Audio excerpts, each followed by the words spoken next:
Welcome back, ladies and gentlemen. Draskyl here again with another episode of Drafting Analysis. This is actually a reanalysis of a video that was uploaded a couple days ago. We're going to be using the same game, same heroes, but instead of doing a speed drafter kind of perspective, we're going to go a little bit in depth about each pick, what it offers, and kind of hopefully educate you guys on how you can choose what heroes to pick at what particular point in the game.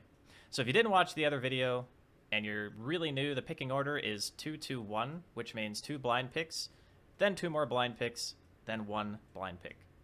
So with that being said, the typical stuff that you're going to see is the support players or the 4 and the 5 positions picking early, then the cores picking a little bit later on. So for the first phase of 2 heroes, you could potentially see all 4 supports in the same phase, or you could see 1 support and like an offlaner, or 1 support and a mid.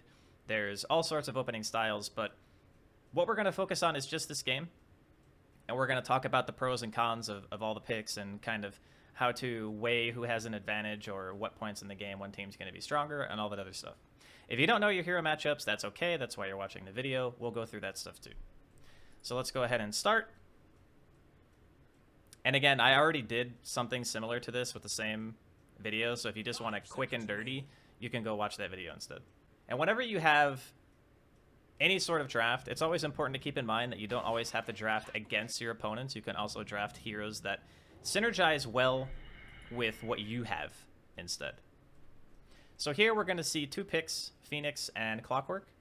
Clockwork has seen a little bit more prevalence since the Major, even though I believe he had well below a 50% win rate. The best team who won the Major, LGD, was actually playing quite a bit of Clockwork, so maybe they made a lot of teams or players want to try him in pubs. But Clockwork is more of an early laning phase hero. He offers battery assault damage, which is pretty strong. Not so good at fighting on creep waves, but he's really good at moving around and catching people going for runes, and later on he becomes a initiator type hero who kind of lacks wave clear. So we look at Clockwork and we check a couple of boxes. Okay laner, good at ganking, you can go for runes, good initiator, scales poorly, and obviously he's a support, so he doesn't need to scale, but his scaling is not so good.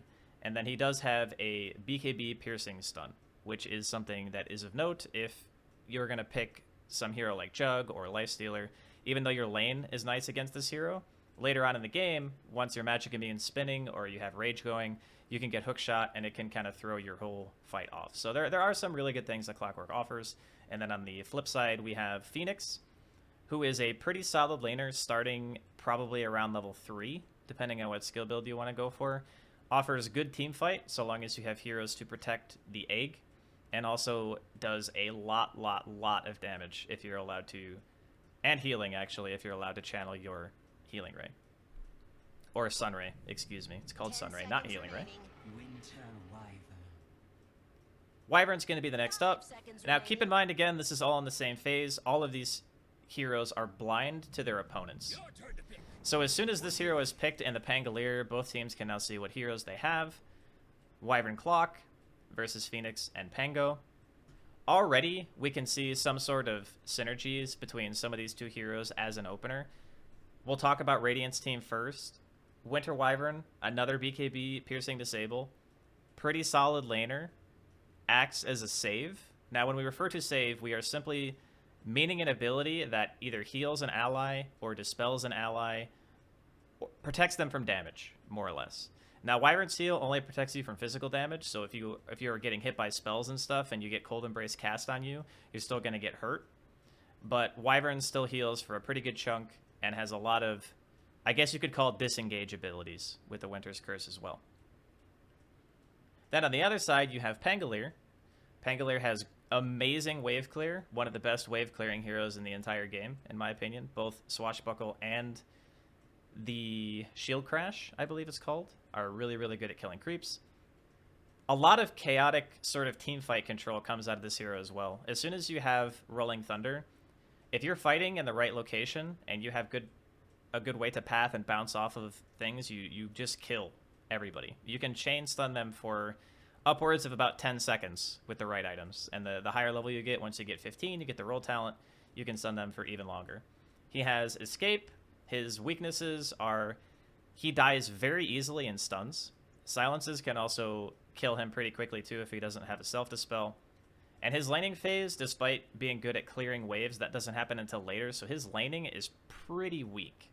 There's only a few heroes, I would say, as Pango, if you're playing him as a 3 or a 4, where you're going to walk to that lane and feel confident in being able to trade or even really pressure the safe lane hero at all. So now that we've talked about the heroes individually, we can touch a little bit about how they work together. The nice thing about Radiant's lineup is you already have a solid amount of wave clear with Wyvern. Once that hero is level 7 or 8, you've got your max Splinter Blast, you can kill creeps, you can sit on a tier 1 and defend it pretty easily, which is cool. And then if you are needed at team fights or are needed at some sort of push, you can just push Winter's Curse on somebody. If they're chasing your team, you can run away, you can use it to kill, that's great. And then when you have Clockwork, that's a hero that wants to go in. So if we're going to talk about Dota philosophy, it's really cool to have a hero that wants to play in the front and then have another hero that wants to play in the back. So what we call this is sort of an enabling duo. One guy enables the other guy to use his moves. So in this case, the Clockwork goes in, and then Winter Wyvern gets to push his skills a lot more freely because no one is going to be up in his face, and hopefully the opponents are focused more on the Clockwork than him. Alternatively, you can also use Clockwork's hook as a save. So there are two different ways that you can start engagements as Radiant's lineup, and they're both going to be pretty good. Now, their laning heroes are not spectacular, but Dire's aren't either. So as far as Dire goes, Pangolier is really cool to play with Phoenix because it's known that Pango is a relatively weak laner, but once Phoenix gets to 3, that hero is one of the strongest laners in the game. Now, since we don't know what the lanes are going to be just yet, and it's kind of just theory, it could be Phoenix 5, honestly. I've seen that a few times. They are not necessarily going to be in the same spot on the map, so it's important to remember that for the future of the draft. We'll get to see the other heroes, and we'll talk more about it. But the Rolling Thunder egg combo is very potent, and you also offer Lucky Shot, which can prevent people from autoing the egg. And if you didn't know, Phoenix Egg is only auto-attackable, if that's even a word. You can't hit it with spells. It has to be auto down. So if you get a Lucky Shot, you can no longer hit the egg. Egg goes off. Phoenix gets all his spells back. Fight's good. All right, so that's pretty much the opener for the two. If I see these openers and I'm playing a core, normally if you're playing a safe lane and you don't want to last pick, which means you're picking in the second phase, there are a couple of ways you can go about it. You can pick heroes that synergize well with what you think your team's going to do, and you can pick something greedy if you feel like you have a lot of space and you're going to be able to farm. Or you can do another option, which is counter-picking the support that you think is going to be in your lane. So if I want to counter-pick, and I'm Dire, and I'm playing safe lane, and I know I'm picking phase 2, the first hero that comes to my mind is something like Phantom Lancer, right? Now, again, I don't know if that's what's going to be picked. I probably should know because I've actually watched this replay before, but I forgot. So maybe it's PL, maybe it's something else. But PL is great because, unlike Jug and Lifestealer, if the Clockwork hooks you as Phantom Lancer, you don't care at any stage in the game. You get stunned for a very short amount of time, you doppel out of the cogs or whatever, and you're good to go. So it's very hard for Clockwork to pressure you also in lane for that same reason. You have a built-in escape. And then later on, Clockwork and Wyvern don't really offer enough wave clear to pressure illusions. So that would be like the way that I look at it from a drafting perspective. If I was looking to deal with these two heroes, I would just do that. Now the next question is, why would I want to counterpick the supports if I don't see the core? The main reasoning is oftentimes your support will leave you, okay? Your 5 or your 4 will leave you, and then you might end up being in a 1v2, or he's going to be pulling or doing some other random stuff like putting wards down, and you're going to kind of be left to your own devices. But if your hero hard counters the 4 or the 5, and you're playing a core role, it means that that hero does not offer any additional kill potential on you, and you can play the lane a bit more freely. You can go into the jungle and don't have to worry about a 4 Clockwork rotating into you. Say you're playing like a Sven, right? If the Clockwork walks at you and you're Sven, you're scared. But if the Clockwork walks at you and you're PL and you know you have a free escape, you're a lot less scared. So there's not as much pressure there. And plus, if your support doesn't leave, you are still supposedly stronger in lane against that matchup because you've counterpicked that hero. And right now, the game is pretty lane-oriented. Win lanes, win the game is kind of the Dota strategy that's being employed right now. And It's my personal preference. Like, as someone who's played a fair amount of safe lane, that's how I prefer to play. So if we were to look at Dire's lineup, thinking about heroes that I would want to play if I was a safe laner, I still think PL is okay. It's a little bit worse because Pangolier has a lot of low cooldown spells that clear illusions, and we can't really auto-attack him during roll. So it might be playable, but it's probably not going to feel great. Some other heroes that you could do are like Jug or Lifestealer, because they're great at being able to deal with Egg. Again, thinking about what counters the 4. Or I guess in this case it could be 5 as well. Phoenix is really frustrating for a lot of 1 players because when you hit Egg, you're kind of drawn to it. You want to hit it because it's important that it dies during the team fight. But if it doesn't die and it explodes, then you get stunned and all of a sudden the fight gets turned and it's bad for you. So the reason why Jug and Lifestealer are nice is because you can push your magic immunity. Both Jug and Lifestealer attack Egg during spin and during rage respectively. So you can just commit and prevent the Phoenix from feeling comfortable using his spells. Plus, on top of that, if it is a Phoenix offlane, then you have an escape or ways to mitigate damage during a laning phase through Fire Spirits and Sunray. So there's a couple of things that you could do there as well. Now, if you just want to pick stuff that's going to synergize with what you already have, that's fine too. So for Radiant, you could do something like, if you're going for purely synergy, I would say before the nerfs, maybe Medusa, but Medusa's kind of rough into Pango and Phoenix. So even if the hero does have synergy, you still do have to look at the enemy and think about, okay, I have a hero that goes in and I have a save. So what heroes actually synergize well with that kind of thing? You could even go along the lines of an Ursa. Ursa and Wyvern both allow you to kind of hit cores. Ursa is a really solid choice into Egg as well. And you can dispel Lucky Shot, I believe, with Enrage. So that would probably be another choice that I would go with. So we've got that out of the way. If you're mid and you're picking in this phase, I'm going to be honest, I think the mid is probably the easiest role to pick in right now because there are so many runes that you can get and so many heroes that buy bottle that your pick matters a lot less than how you play and how you rotate. But if I was a mid player and I saw these openings for Radiant, I'm probably thinking about a hero that has an escape, so maybe Puck, because I know that if I'm playing Dire and I'm playing into Clockwork and I'm playing into Wyvern, I want a hero that's going to be able to avoid ganks through Clock. And Clock is most likely the 4, as we already have a Winter Wyvern, and Winter Wyvern 4 is not really a thing. So if I sorted that in my brain and I'm playing on Dire side, I go, okay, Puck is a nice choice. It's probably my go-to. If Puck is not available, I could also go with one of the generically strong heroes right now, like Leshrac mid is very popular. You could do something like Ember. You could do Void Spirit, who I still think is playable, even though his win rate at the major is pretty low. But all these heroes have the same theme, right? You see a 4 hero that's very good at rotating, and if you pick a mid that dies to that rotation, then what you're doing is you're forcing the supports on your team to basically be pulled mid. So if there's Clockwork and I pick a hero like Invoker or SF, or even Lesh to a degree, the Clockwork rotation kills my hero if I'm out of position. If I'm playing Void Spirit or Ember or Queen or Puck, the Clockwork rotation no longer threatens my hero at all. And I can play the lane freely, and I feel really good about my chances if that guy does make his way there. And if he does gank you when you're playing one of those heroes, he might just be wasting his own time, which is a double win.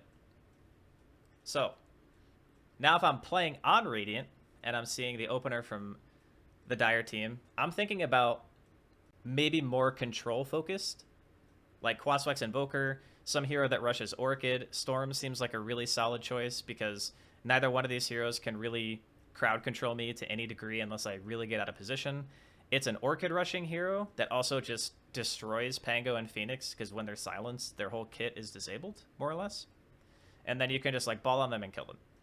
Now, obviously, there's always the risk of getting blank countered, which is obviously a bummer, but that's part of the picking order. You're not going to get a free lane every game. Some games you're going to pick Storm, and the other guy's going to pick Viper, and you're just going to cry. That's just how the game works. But these are approaches that you can take to picking that will give you better odds of having a decent game. We're going to be moving into the next phase now. So this is the next phase of 2 heroes. We see a Doom a Viper. So we can pause here. Doom is, I believe, a little bit experimental right now. I'm not entirely sure how to gauge the hero's overall strength. But I will say that Doom as an ability is really good when you have other heroes that go in. So if we're looking at purely a synergistic standpoint, Clockwork goes in, he stuns, he holds people still, and then you can press Doom on somebody. Okay, so we already have like a clear line to how do we apply this skill.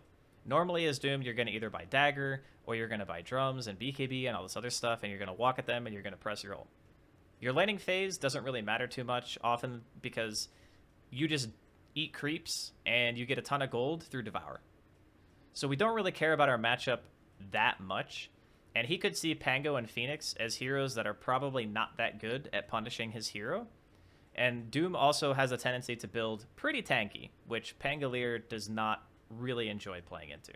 Now, obviously, you can't see Viper. They'll see that at the end of the phase. But I think Doom makes sense for the opener that they have because it's a hero that is kind of self-sustaining as well. So Clockwork is going to want to rotate, right? So when you're playing 3, the 4 player is often going to go away. He's going to go, you know, block a pole, or he's going to go for a bounty rune, or he's going to go for the mid rune, or he's going to go gank or TP or do something, right? So as a 3 player, oftentimes you're kind of left on an island.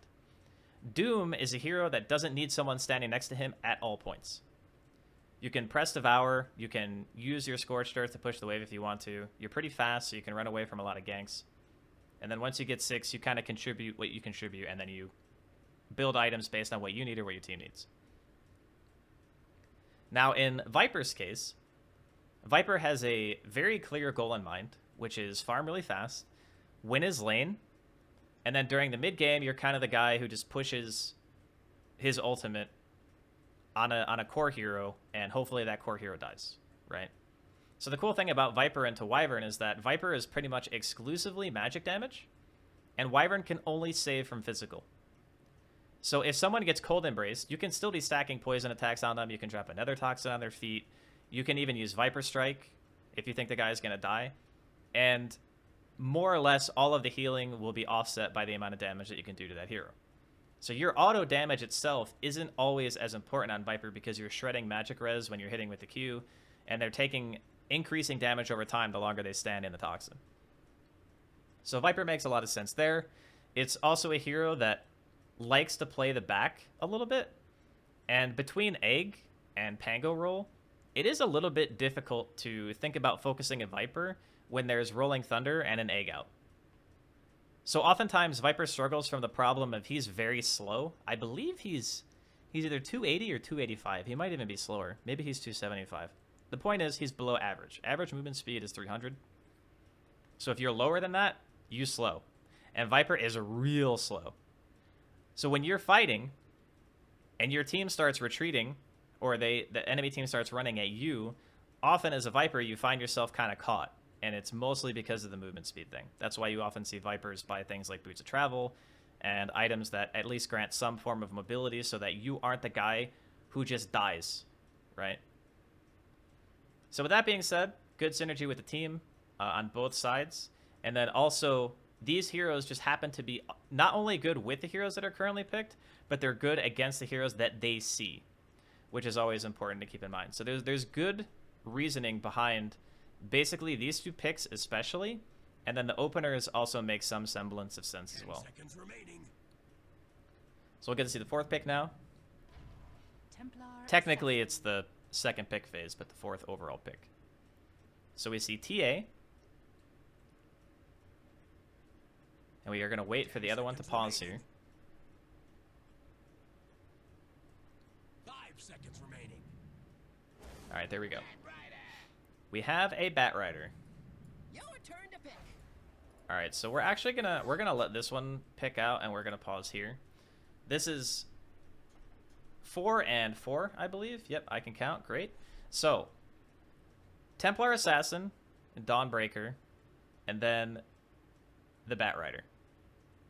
So now we have basically the first 2 phases completely done, and now the only thing that needs to happen is the last phase pick for each team. So rounding out the second phase, it's Dawnbreaker, and then Templar Assassin. So looking at Dire's draft, the Dawnbreaker... Wait a minute. Did they swap? Queen of Pain. What just happened? Oh, I think I know what happened. The Viper got... Okay. I've never actually seen this from a replay perspective. So Viper got banned. Yeah, Viper got banned because both teams picked it. So instead of going for a Viper, they had to repick and go on to Dawnbreaker. So that's okay. I didn't actually... I've never seen it happen from this standpoint before, because this is obviously a pub game. It's not a professional game, but that's fine. So, Dawnbreaker instead of Viper, if we were to theorize the second phase over this hero, I think it offers a extremely strong laning phase, which still coincides with what we were talking about earlier, strong lane. It does a fair amount of damage. It has global presence. It clears waves. So it does check a lot of the same boxes that Viper does, because Viper also clears waves, also has a strong lane. It doesn't really have global presence per se, but you do get travels fairly often as your first item. So you could also argue that travels and Solar Guardian are similar, because it allows that person to be at the fight whenever needed. So that probably means we're looking at a Phoenix 5, I would guess, and either the Pango or the Dawnbreaker being played as a 4. So for synergy, Dawnbreaker, you can cast Solar Guardian in the vicinity of the egg, and it's like another deterrent to stop people from hitting the egg also, which is kind of a cool combo. But when you look at Dire's team, a lot of their heroes prior to the Templar Assassin Queen pick, pretty weak in the lane. And if you're trying to win at least one side lane, having a strong laner in one of those areas is always a nice step. So if you're picking all these heroes and you don't really have that many stuns either, like looking at Dire's team, they don't have a stun until ultimates come out. And I suppose Starbreaker isn't the most reliable stun, but it is something.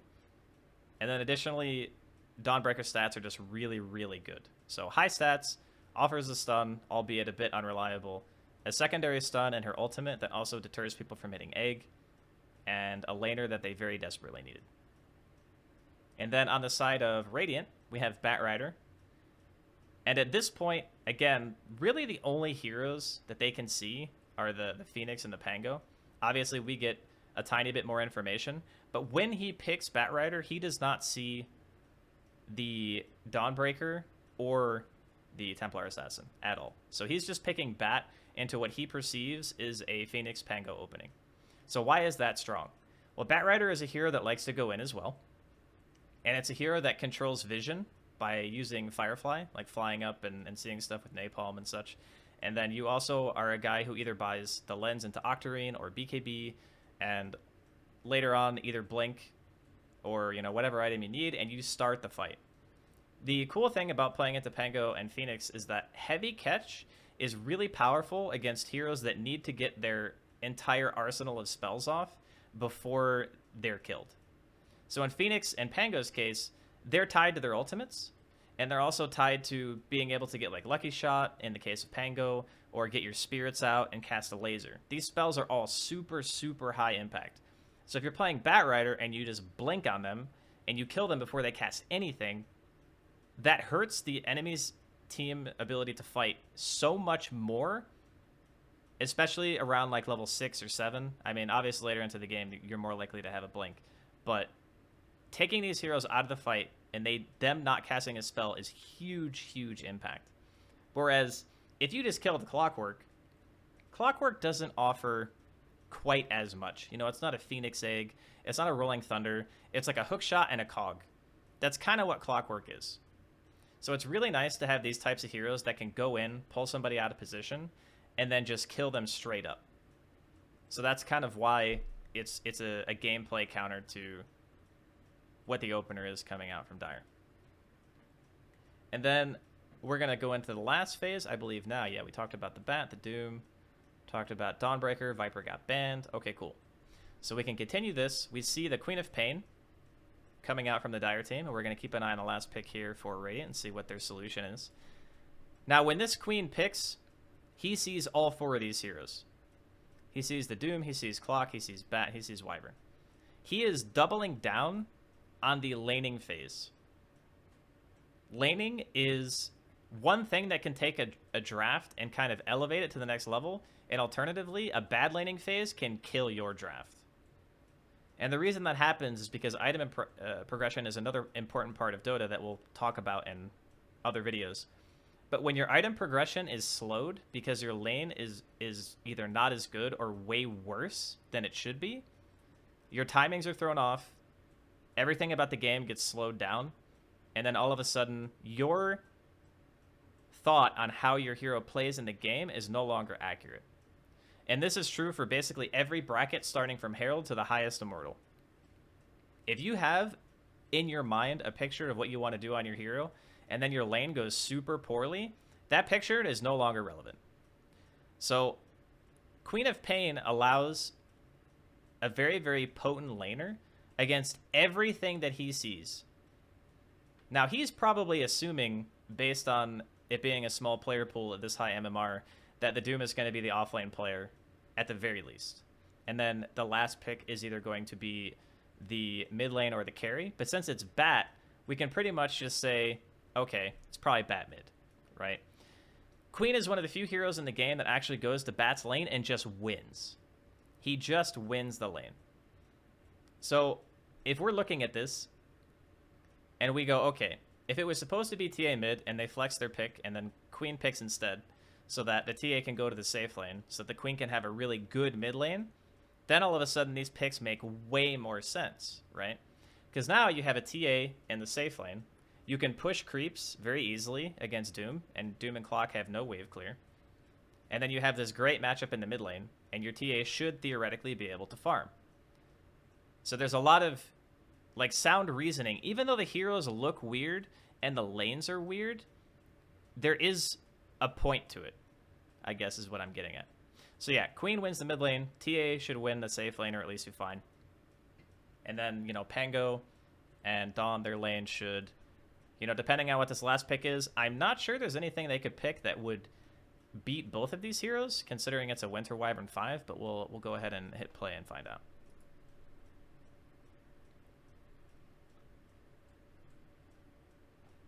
So far, if I had to favor a draft, I do like Dire's a little bit more. Okay, so we're going to get a Bloodseeker. As far as lane counters go, Bloodseeker is one of the worst, I'd say top 3 heroes to play into is Pango. And it's also very strong against Phoenix because Phoenix doesn't... His laning phase doesn't kick off really until level 3. So if you're playing a game and you're playing Pango, normally you're trying to set up for Lucky Shot, you're pressing your Q on the range creep and stuff to try to get, you know, your CS and gold. And then eventually, once you start getting more and more points into like Lucky Shot and your Q, you can pressure a little bit. The thing about Bloodseeker is you don't ever want to trade into this guy. Trading into him just makes his lane stronger. And over time, you're going to get more thirst, you're always healing, so you're sustaining your HP for free. You're getting faster, and you're attacking faster for every trade that the Pango and the Phoenix take. So anytime that trade doesn't favor them, it's going to be a disaster. If we're looking at synergy between the other heroes on our team, obviously there's synergy between Batrider, Lasso, and then Rupture.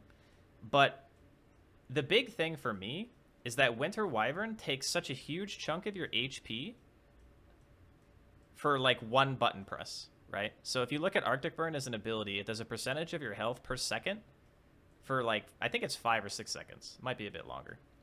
So just for autoing 2 times, the Winter Wyvern can put both the 3 and the 4 hero at 70 or 60% life on basically the first creep wave if they mess up. So all of a sudden, you know, this Bloodseeker is getting all this free speed. You know, level 2 or 3 rolls around. Normally, that's when you're supposed to hit your power peak as Phoenix. But they could actually lose the lane before level 3 even happens. And when I mean lose the lane, I mean they could lose it hard. Especially if the other lanes are trading actively and trying to be aggressive. Because the more people on the map that are low, stronger Bloodseeker gets, harder it is for you to occupy that space. As far as counters go to what it does against Dire's team, Queen can blink Rupture and it's fine. As long as you're walking before you blink, you won't take damage. Phoenix cannot dive away from it. Pangolier cannot roll away from it. Templar Assassin is in the type of situation where against these heroes, it is very hard to stand still and attack. Because Wyvern stops you from bursting, and then Curse also stops you from killing on top of that. So this last pick from Radiant is really, really good. But so is the Queen, right? So the Queen is good because it crushes the lanes, it can snowball, it solves the Batrider problem basically on its own, and now they have like a playable game. The Bloodseeker pick is really good because it just straight up kills the mobility of one of their main teamfight heroes, which is Pango. And it can also be cast on the TA and still be pretty solid, right? So this end phase kind of equalizes the draft a bit in my eyes. I mean, to me, it's a 50-50. I think both drafts are good. I haven't watched the game play out in its entirety, but I believe just based on draft, if I were to pick a side, I think maybe I'd go Radiant like 55%. I know I'm kind of like copping out here, but I do think the drafts are pretty solid. And I should remember who won because I saw the results, but I genuinely do not. So you can take that for what it is. But I think with that, we are at the end of the draft and therefore also the end of the video. So I hope you guys learned a little bit at least about how I think about picks. And obviously there's way more stuff. There's just so much more. Dota is a super complicated game. We didn't cover every single possible avenue, but we're just trying to go through the players' minds and why the picks could be good against what they see and why they could also synergize with their own team. Again, thank you guys for tuning in. My name's Draskyl. You can check me out on twitch.tv/Draskyl. Same as the YouTube page. We're also uploading videos a couple times a week. I want to try to get at least 3 or 4 videos out per week so that I feel like an actual contributor to the YouTube channel. But thank you guys for the support, and I hope to see you guys all very soon.